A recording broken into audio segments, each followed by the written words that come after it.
korang tahu tak? Tayar pun ada limit tau. Kalau terlebih limit, boleh meletup tayar tu.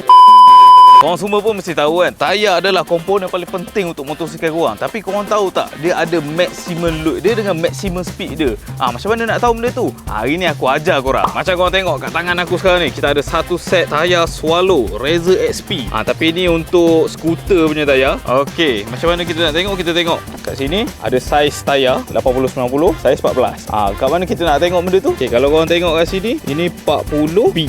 So, dua nombor kat depan ni max load dia. And then kod yang dekat hujung sekali ni maximum speed yang tayar ni boleh tahan lah. 40 ni dia ada berat dia. Kalau kau tengok kat index, nanti aku tunjuk lah dekat skrin tu.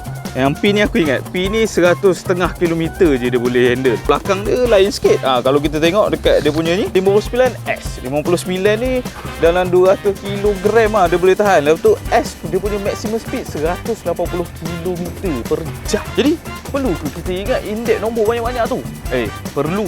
Lagi-lagi kalau korang tukar kaki rembat, geng-geng PCO semua yang selalu rembat 108 tu, tapi pakai tayar yang boleh handle sampai 105 je. Mana boleh pecah tayar nanti. So kalau hari ni korang belajar sesuatu, apa kata korang share kat kawan-kawan. Tapi kalau korang yang tengah mencari tayar tu, apa kata boleh tengok tayar Swallow. Sedap.